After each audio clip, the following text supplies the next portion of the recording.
"I heard you're looking for a wife," she said. "My daughter would be perfect for you," said the Apache woman I helped. "But before we start, don't forget to like the video and tell us in the comments where you're watching from." Texas border. Winter of 1882. A cold spell had lasted for weeks. It wasn't just the ice that was numbing fingers and toes. It was the kind of cold that made men quiet, slow, and pensive. The trail was covered in frost, resembling crushed glass, and the wind whistled through the tall pine trees. Calder Bands walked slowly, his coat tightly closed and his gloved hands pressed against his chest. He wasn't running anywhere anymore, not since he buried his fiancée in '77. 5 years had passed, and he still had no desire for the town or its people, nor any wish to risk losing what he loved again. He lived alone as a rancher, on the edge of the forest, in a one-room cabin that he had built with his own hands, hauling stone and wood until his back nearly broke. His only companions were a mule named Slate, 2 chickens, and silence. That morning, like so many others, he went out to check the traps and gather firewood. He didn't expect anything out of the ordinary. However, as he rounded a bend near the fork in the road, something caught his attention. A silhouette lying next to some bushes. He stopped, hesitating. At first he thought it was a pile of rags, or perhaps a drunk who hadn't made it back to camp. But as he got closer, his stomach lurched. It was an elderly Apache woman, hunched over with one arm clutching a bundle of tattered belongings and the other hanging limply by her side. Her gray-streaked hair was tied back with leather straps, but the wind had almost completely undone them. Her skin was dry and cracked, and her eyes were open, sunken, but alert. She didn't speak or move, and Calder bent down with effort, his knee always hurt in the cold, as he looked closely at her. She was barely alive. Her lips were cracked and her fingers were purple from the ice. The torn cloak covering her was patched together with different colored threads. She had no weapons or shoes, only the bundle and the frost on her eyelashes. Calder hesitated, his breath coming out in clouds. He could hear that familiar inner voice telling him not to get involved, not to take on other people's problems. He had obeyed it for years, but the way the woman looked at him, calmly and firmly, without pleading, broke through his defenses. He got up and went back to the mule. He took off the saddle blanket and wrapped it around the old woman's shoulders. Then he lifted her carefully. She weighed much less than she should have done, pure bone beneath her skin. She didn't resist. Calder walked alongside the mule, holding her with one hand and guiding the reins with the other. Neither of them spoke. They passed through the trees, crossed the frozen stream, and climbed towards the edge of the village. There were a handful of scattered shacks, a few closed stores, and a crooked sign that had once said Creek Junction before the wind tore off half the letters. This was not a place where anyone came looking for hope. Halfway up the hill, the woman stumbled. Calder held her by the elbow. She leaned on him for a moment, then stood up straight on her own. He offered her no more help than was necessary. Questions swirled in his mind. Who was she? Where was she going? Why was she alone? But he said nothing. If she wanted to talk, she would. If not, it was none of his business to force the issue. When they reached the edge of the hamlet, Calder headed for the barracks. He thought she might have family in the labor camps. Perhaps someone would look after her. But then he stopped. She didn't stagger or lean on him. She stood upright, still wrapped in her blanket, and looked him straight in the eye. Her voice was harsh, but firm. "I hear you're looking for a wife. My daughter would be perfect for you." Calder blinked. He didn't know how to respond. First he felt confused. Then he felt a chill of mistrust. What was this? A trap? A desperate bargain? But the old woman looked at him as if she were serious, as if she were begging him, as if she were simply certain.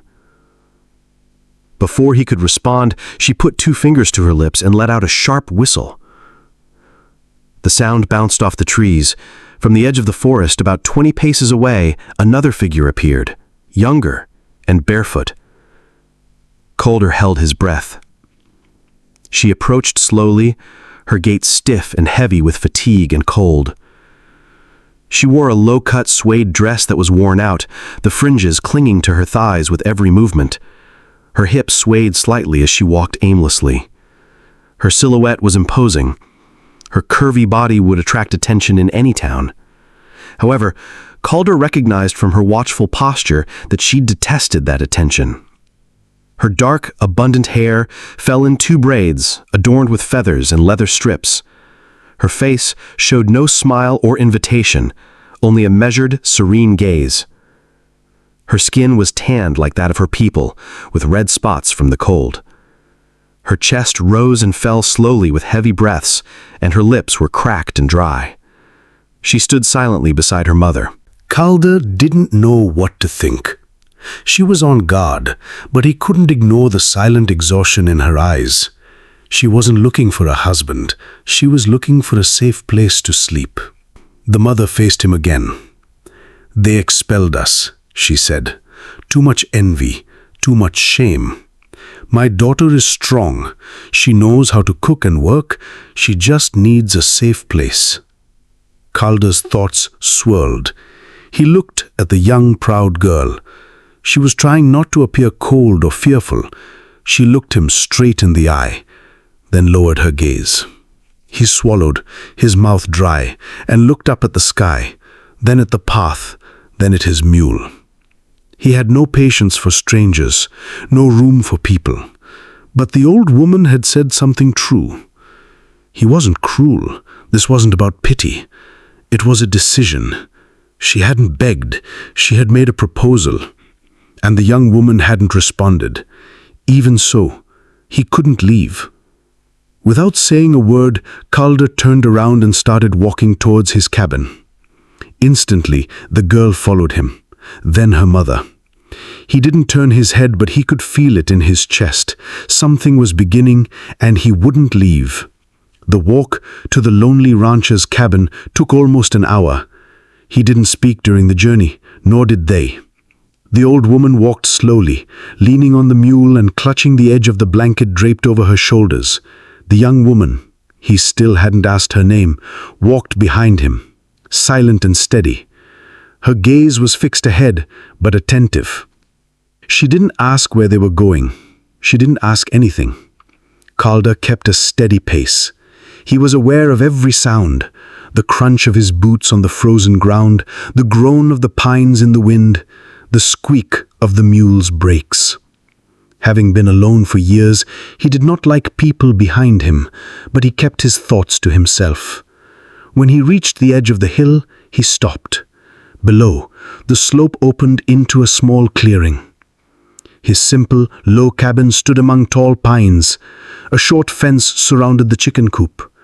Next to the corral was a shed. Thin smoke was coming out of the chimney. The place was nothing special, but it was solid. It had kept him alive for 5 winters. He had built it when everything had fallen apart. After Elizabeth died of fever, and the wedding dress was put away, never to be opened again. He turned to the women. They didn't seem impressed, just exhausted. He led them downhill.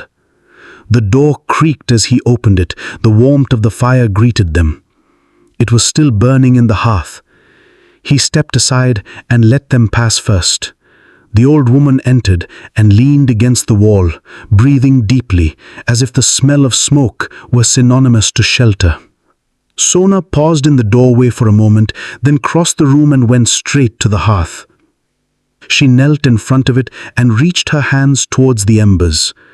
Her shoulders trembled when the heat touched her skin.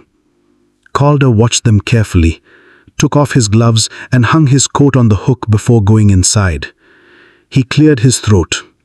"Oh, Giso," he said.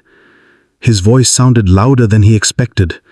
He hardly ever spoke anymore, and it always surprised him to hear his own voice. He went to the stove, took 2 plates, and served up the leftovers from breakfast.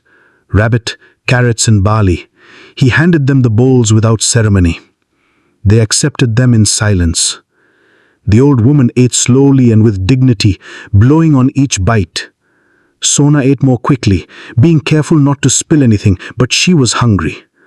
Although her eyes remained downcast, he noticed the tension in her jaw as she chewed. She was trying not to look desperate. He served himself a plate, then sat down at the table and watched the flames in the stove. No one spoke for a long time. Once they had finished eating, Calder took out the extra bed from the chest. He placed blankets and a thin mattress near the fire. It wasn't much, but it was better than sleeping on the cold floor or in the shed. "Can you sleep here tonight?" he asked. The old woman nodded. Sona didn't look up, but Calder knew she had heard him. As night fell and the wind battered the windows, Calder sat in his chair in the corner and watched them from the shadows. Sona had hung her cloak near the fire to dry. Beneath it, Gamuza's torn dress clung to her body, revealing skin on her hips, thighs, and chest where the neckline had split open. She showed no shame, only resignation. It was then that he noticed the faint but visible bruises on her arm and near her ribs. Someone had left their mark on her. He didn't ask who, not yet. Sona helped her mother lie down. She adjusted the blanket around her frail shoulders. Without saying a word, she took the other side of the pallet, curled up, and stared into the fire. The lone rancher watched them and felt something settle in his chest. A burden. He hadn't asked for it, but there it was, heavy as blood. Before stoking the embers for the night, he finally asked, "What's her name?" The old woman replied, "Sona," she said. "Her name is Sona." "And you?" The woman hesitated. "They called me Adaji. It doesn't matter anymore." Calder nodded slowly. He didn't press further. That night, he lay in bed, the fire crackling below him. He stared at the ceiling for a long time, listening to the soft breathing of the two strangers in his house. He didn't know what the next day would bring, but he could sense that something had changed. He could feel it. She was there, and she wasn't going anywhere. Dawn came quietly, without roosters crowing, carts clattering, or voices chattering, just a pale light filtering through the cracks, accompanied by the faint crackling of wood as the embers burned down. The rancher woke up early, as always. He opened his eyes slowly and listened to the sounds in the room. There were two breaths, one slower and deeper than the other, accompanied by the occasional sigh. The other was light and close, moving when someone shifted position in their sleep. He sat up, swung his legs to the floor, and rubbed his face with both hands. The air was cold, though not bitterly so, enough to make his jaw tense. Zona was awake. She was sitting by the fire with her legs bent and her arms resting on her knees. Her loose hair fell over one shoulder. She wasn't looking at him. She was staring motionlessly at the ashes. He walked past her. Without saying a word, he filled the pot with water and put it on the stove. She didn't lift her head, though her eyes followed him for a moment. "Did you sleep?" he asked. His voice was hoarse and abrupt. He regretted his tone of voice, but she didn't seem to mind. She nodded. "Just enough," she said, her voice low. It carried weight, as if she measured every word before speaking. Behind her, Adaji was still asleep. Calder put on his coat to go outside. The fresh, clean air hit him. It had snowed lightly during the night, and everything looked different. The white ground, the white pine trees. The world was at a standstill. First, he fed the chickens, then he checked the woodpile. There was hardly any left. In a couple of days, he would need to chop more wood. He went to the corral. Pissarro was fine. The mule nudged him with her muzzle, looking for treats, but he just gave her a firm pat and went back to the cabin.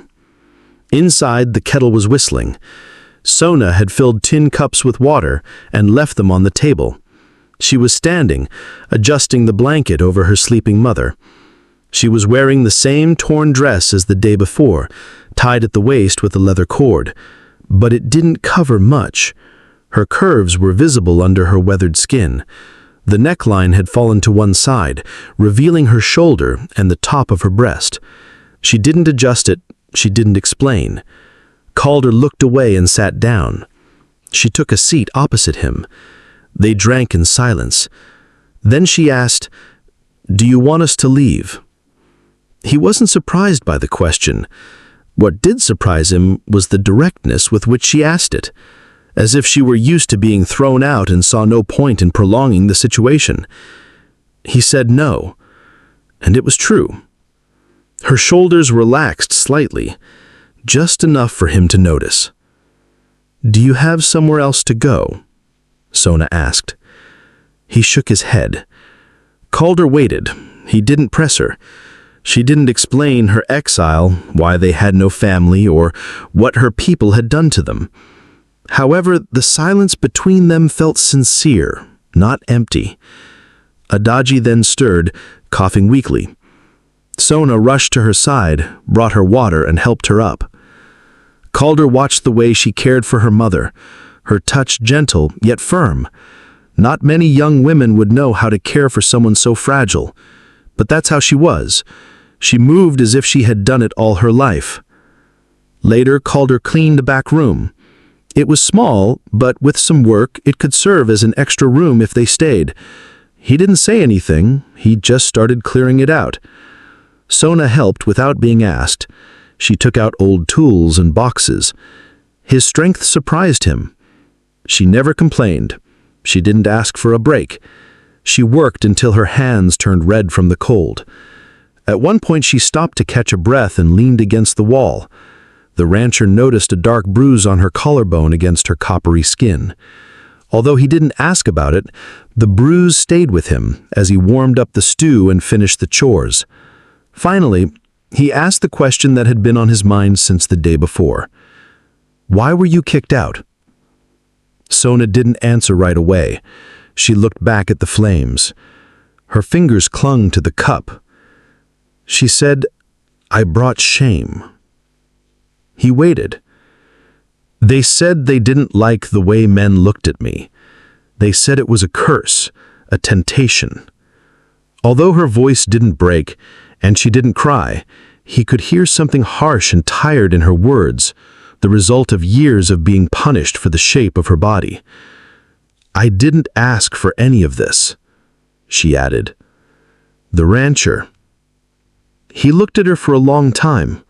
She didn't meet his gaze, but she didn't hide either. "I believe you," he said. And he meant it. She finally looked at him, and for the first time since her arrival, her expression changed. It wasn't quite a smile, but close. The muscles around her mouth softened. Her eyes stopped tensing. She nodded slightly. Then she said, "We can help here if you let us." He growled softly in reply, "I'm not going to stop you." That was enough. That night, Sona stayed close to the fire, curled up next to her mother again. But Calder noticed the difference. She was no longer as rigid as before. Her breathing was calmer. Her shoulders were relaxed. She was still alert, but something had changed. She felt safe.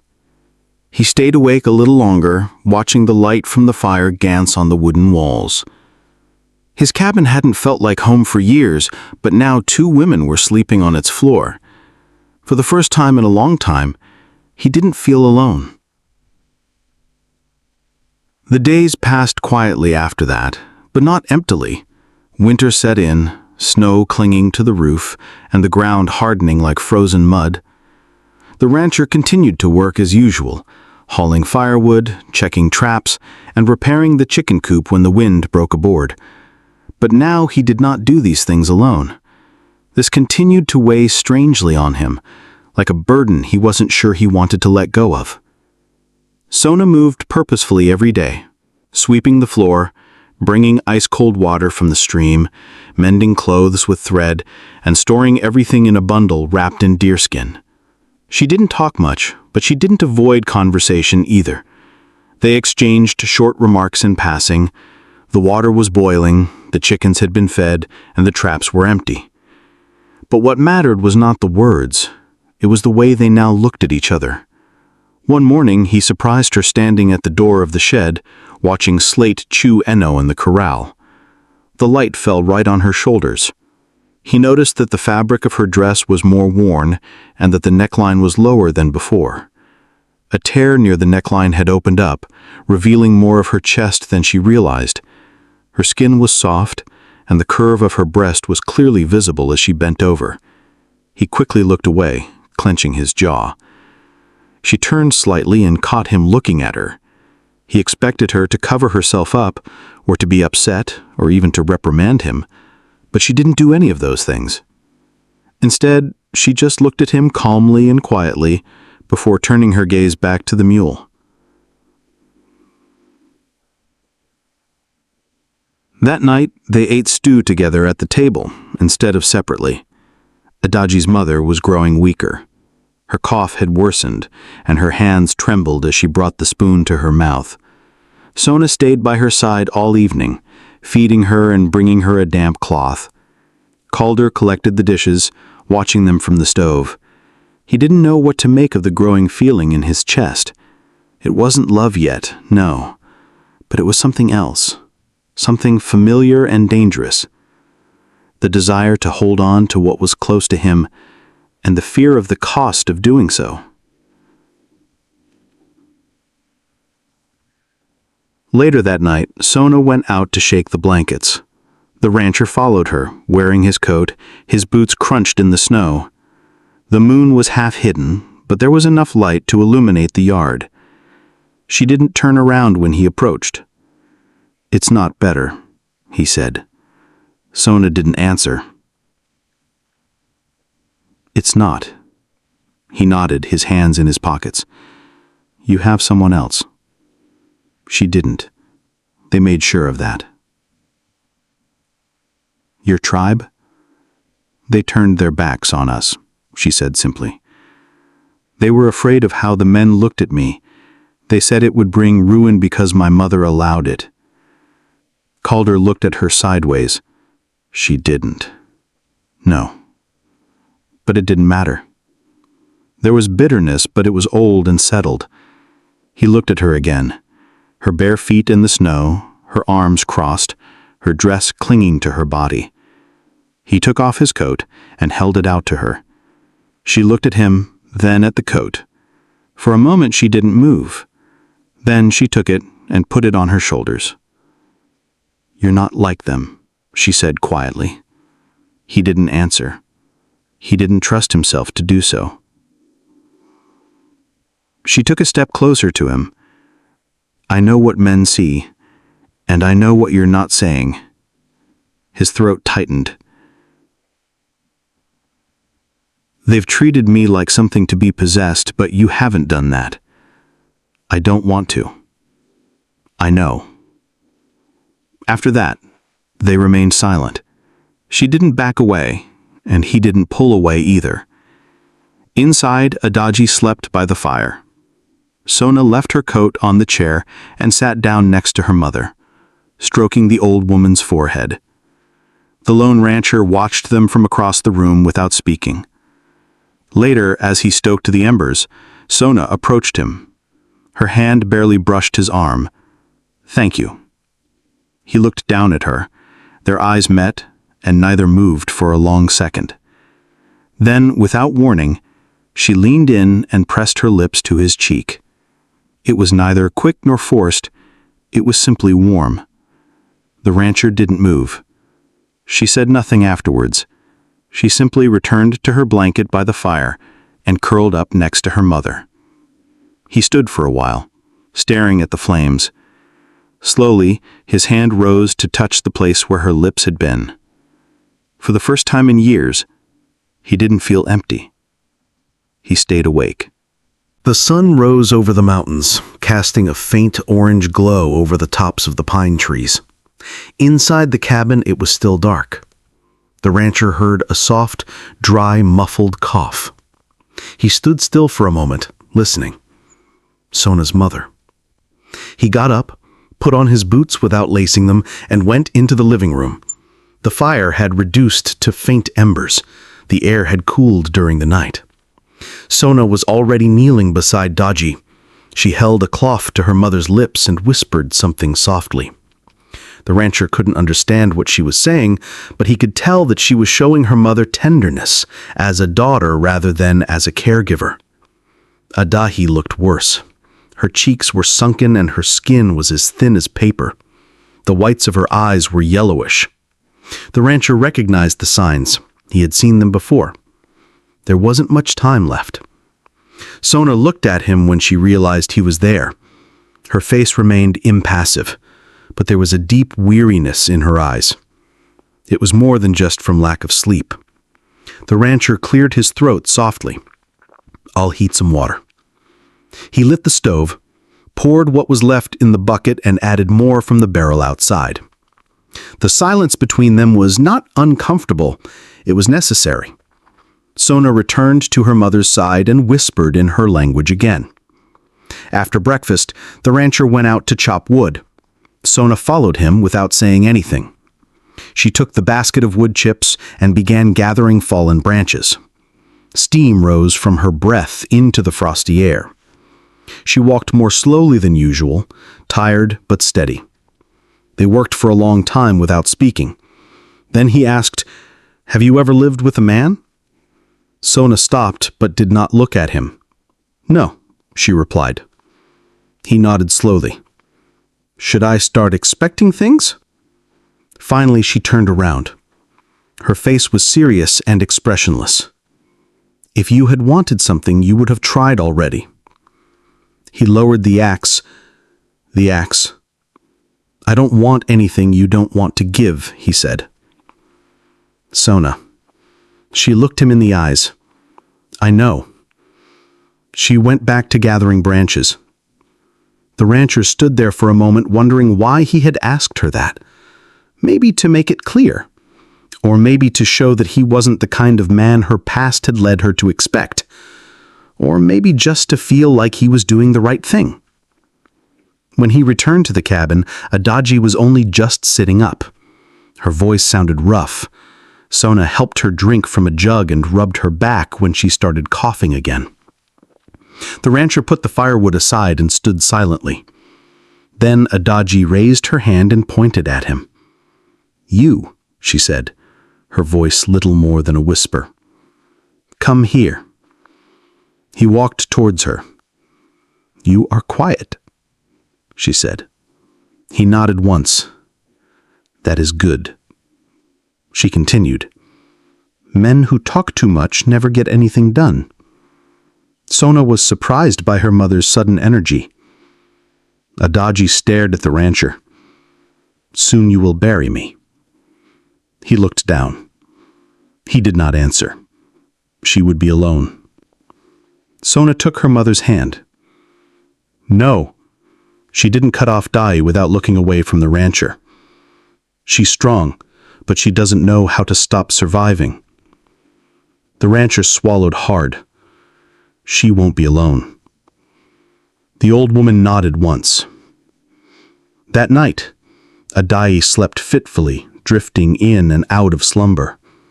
Sona never left her side. Meanwhile, the lonely rancher remained in his chair, staring at the flames, unable to sleep. The silence inside the cabin felt different. It was thicker and filled with anticipation. At midnight, the rancher stirred from his half-sleep when he heard a muffled cry. He looked over and saw Sona curled up next to her mother. One hand clutched her fingers and her shoulders shook. The light from the fire illuminated the wet shine on her cheeks. He got up slowly, crossed the room, and knelt beside her. For a long moment he didn't speak. He just put a hand on her back. She didn't pull away. "She's not gone yet," he said softly. Sona nodded against his arm, then leaned forward and rested her forehead on the rancher's shoulder. She let out a cry. It wasn't loud or overwhelming. It was the kind of sadness that comes after holding it in for too long. The rancher held her, not as someone who demands, but as someone who understands what it is to lose. In the silence, he whispered, I'm here." And for the first time since her arrival, she allowed herself to lean on him. The morning was heavy, not because of the cold — frost still clung to the window panes — but because of the calm that precedes an ending. The rancher sensed it before he got up. It was already there, the silence that fills a place after something ends. He slowly got dressed in a shirt and boots. The fire was barely a thread of embers. Avoiding the creaking floorboards, he crossed the room and looked towards the hearth. Sona was kneeling next to her motionless mother. Adaye lay still, her hand resting on her chest, her lips parted, and her eyes closed as if she had fallen asleep. There was a different calm on her face now, unlike the night before. The rancher said nothing. Sona didn't cry either. She simply brushed a gray strand of hair from her mother's face and rested her forehead against hers. She remained like that for a long time, then sat up and looked at the rancher. Her eyes were red, but dry. She left. He nodded once. She left. "Don't worry," Sona added. She didn't wake up. "I'm sorry," he said. She nodded slightly, then walked silently to the basin. She wet a cloth and wrung it out. She began to clean Adulji's hands and face slowly and carefully, as if performing a ritual that had been anticipated since the first cough.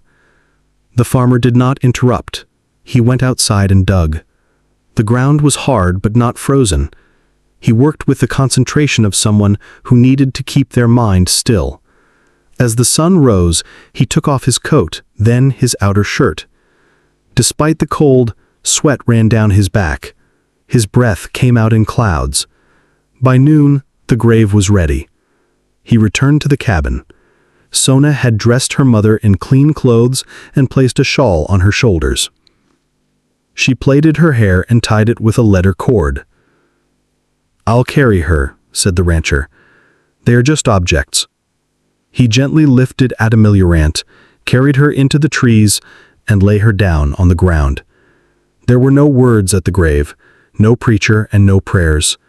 Sona knelt in the snow in front of the mound. After a long silence, she murmured something in Apache that was too quiet for him to hear. Then she stood up and let him cover the grave with earth. In minutes, everything was finished. When he had tamped down the final layer, the rancher leaned back, his chest rising slowly. Sona remained still, staring at the ground with her arms crossed over her belly. "She loved you," the rancher said softly. Sona didn't respond, but her chin trembled slightly before hardening again. They returned without saying a word. That night, the cabin felt smaller, but not colder. The rancher kept the fire burning brightly, but the cabin felt emptier. Sona sat in the rancher's chair by the stove, with one leg tucked under her and her arms wrapped around a cup of warm water. She was wearing one of his shirts. The shirt was now loose across her chest and shoulders, the sleeves rolled up and the collar fallen, revealing part of her cleavage and the curve of her collarbone. She no longer seemed to care, however. Perhaps she didn't even notice, or perhaps she did and simply didn't feel the need to hide it. Rancher Calder didn't look away. This time she glanced at him out of the corner of her eye. Her voice was soft. "He always told me not to turn to stone even if all this happened to me." "You're not," he replied. "You don't know me." He leaned against the wall with his arms crossed. "I know what I see." She watched him for a long time. "So what do you see?" She hesitated. Then she spoke frankly. "I see a woman burdened with guilt she never sought.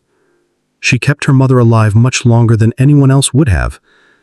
What more does she do than she says?"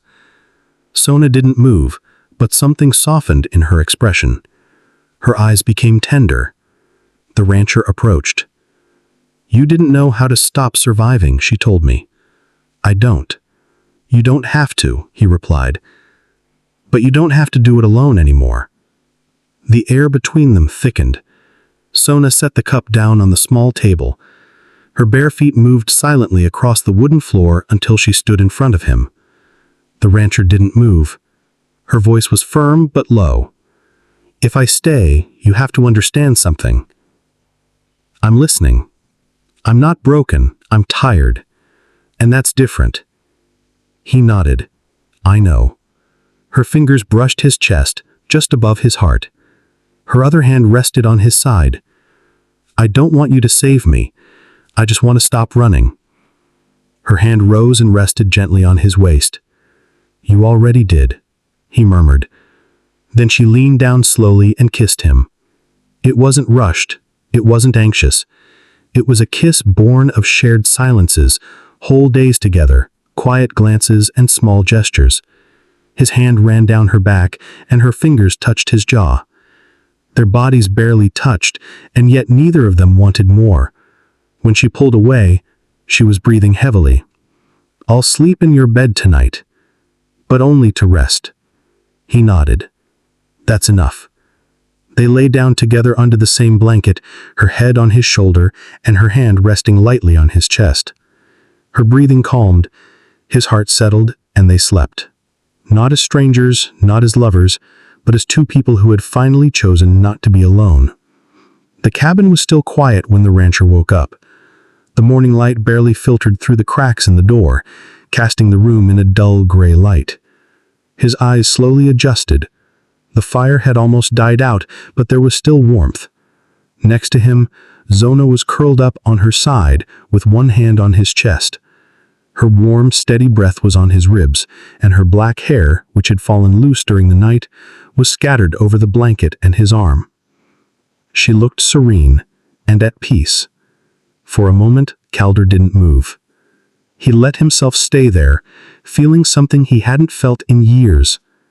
Stillness.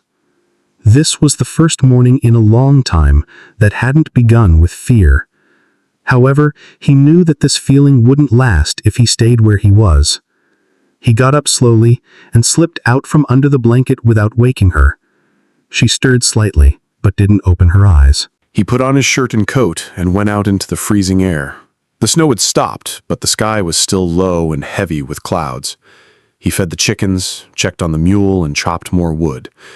The chores kept his hands busy and his mind clear, but nothing could change the fact that everything had irrevocably altered. Inside, Sanaf had already moved. She was quietly heating water, folding blankets and sweeping next to the stove. When Calder returned, she was kneeling by the fire. Her hair was tied back again, and she was wearing the same shirt as the night before. Now half-buttoned, it slipped off one shoulder, revealing the upper part of her soft, full chest. The upper part of her soft, full chest was visible again. The loose fabric accentuated her curves at the waist. She didn't bother to adjust it. She looked up at him. "Did you sleep well?" he asked. Sana nodded, for the first time in a long time. Calder sat down at the table. She brought 2 cups and poured the water. "I can't stop thinking that I'm going to wake up and you'll still be here," he said. Then I remember the silence. He nodded. "It doesn't feel real right away." They were silent again, but it wasn't uncomfortable. It was just real. Then Sana looked at him with a different frankness in her eyes. "You never asked me why I came out from among the trees that day.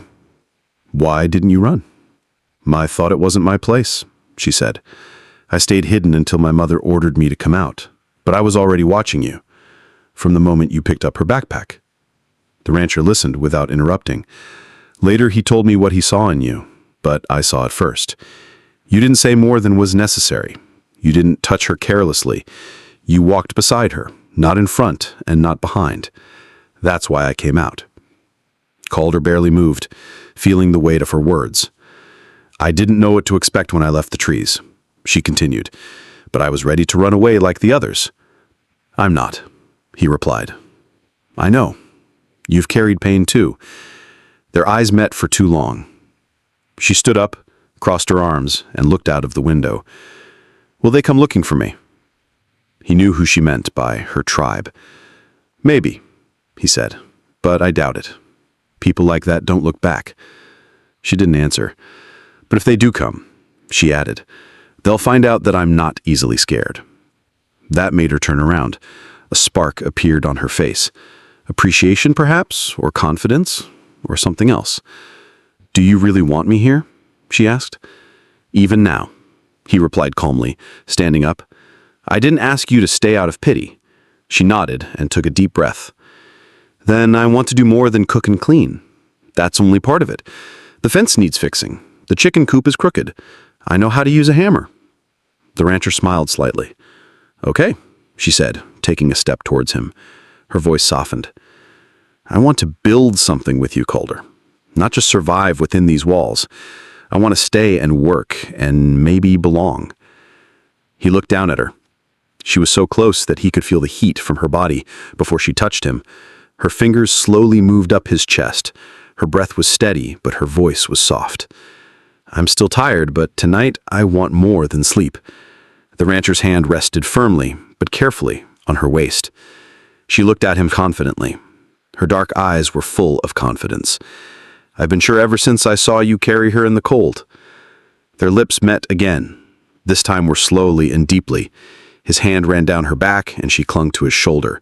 She pressed herself completely against him, her chest against his, her soft curves fitting his lines. Her shirt slipped open. A button came undone. He kissed her neck below her jaw. She tilted her head, offering more. When they stopped, breathing heavily, she rested her forehead against his. I'm not afraid of you. You never should have been. They stayed like that for a long time, enveloped in a warmth that had nothing to do with fire. No more words were needed. They were just two people who had seen too much of the world and knew that whatever this was, it meant something. Neither of them intended to let it slip away. At the end of January, the snow began to melt. The days were still short, but the air was mild enough to melt the midday frost. Life took on an unhurried pace, unspoken, but clear in its order. Calder and Era were already underway. They went about their tasks like old hands, working in silence and in perfect coordination. He would reach for the tools before she asked for them. She would leave her shirt folded on the chair without saying a word. If she cooked, he would chop wood without being asked. They didn't argue. That was their agreement.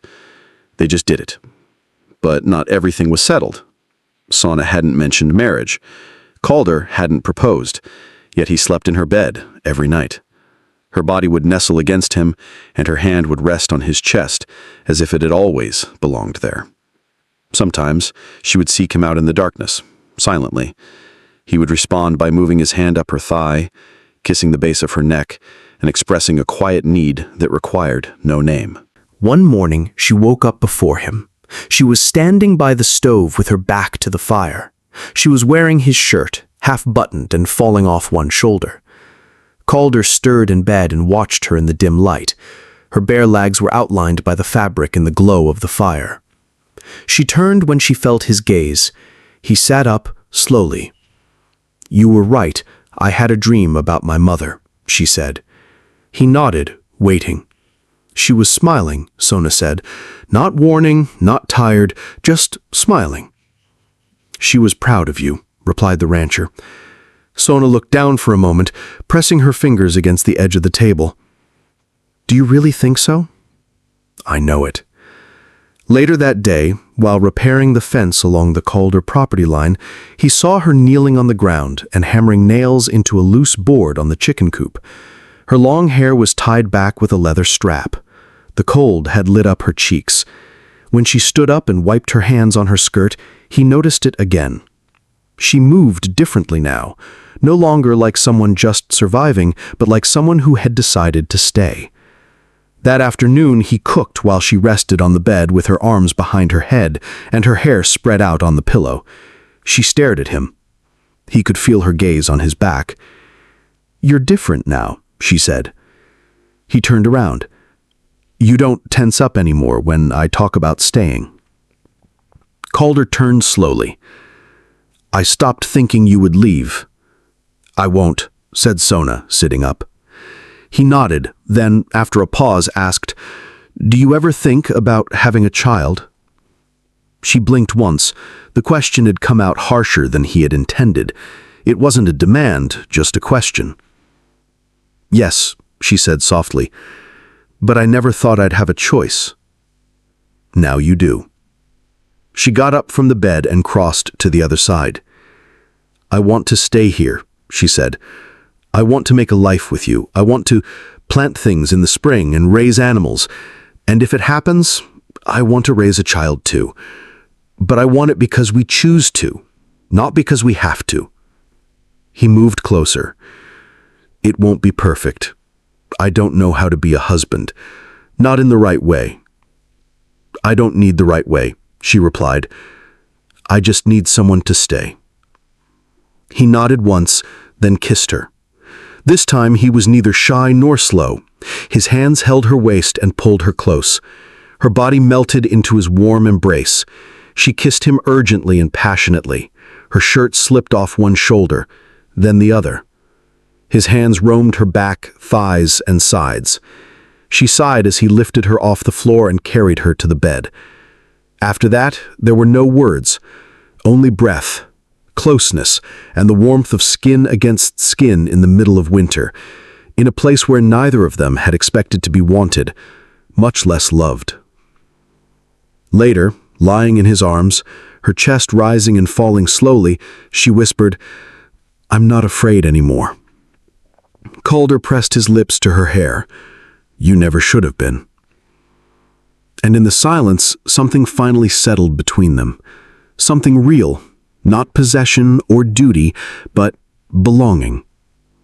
That year, the snow melted early.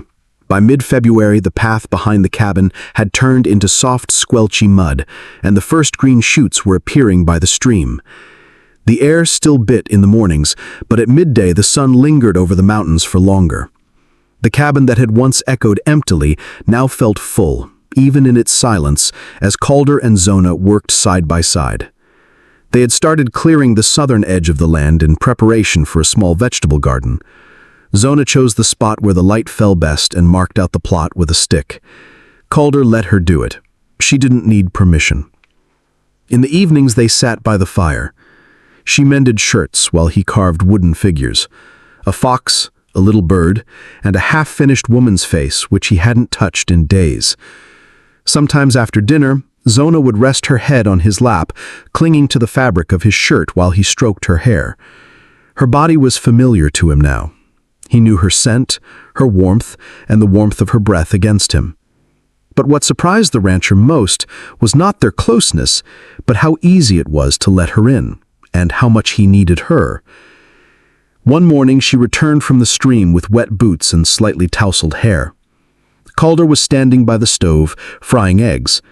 She looked at him silently for a moment, then said, I have to tell you something.